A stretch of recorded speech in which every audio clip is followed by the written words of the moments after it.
Ini juga penting. Wabil azhari hum yastaghfirun. Di waktu sahara. Sahara itu Pak hanya 10 sampai 15 menit. Ada yang mengatakan 20 menit maksimal. Saya perhatikan sahara itu sebenarnya 15 menit. Itu sahara.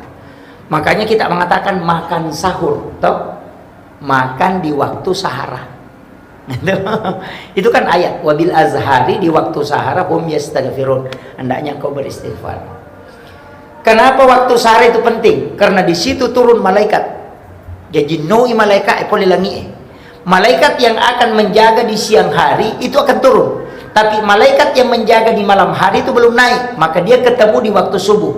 Ya itu sampai maka Nabi kita sholat subuh itu disaksikan oleh para malaikat. Tidak ada sholat tidak disaksikan malaikat. Semua sholat disaksikan malaikat. Cuma ada sholat 2 shift malaikat. Sama petugas Pertamina Pak. Yang tugas di siang hari masuk kalau sore, siang masuk kalau pagi, petugas malam masuk sore, jadi ketemu itu. Makanya sholat asar dengan sholat subuh itu 2 shift malaikat ketemu. Makanya sholat subuh disaksikan oleh para malaikat. Nah di waktu sahara ini turun malaikat, makanya doa mustajabah. Itulah sehingga dikatakan sedekah subuh. Dari situ semua doa di waktu subuh. Nah, makanya makan sahur itu Pak paling bagus 15 menit sebelum masuk subuh. Itu paling mantap.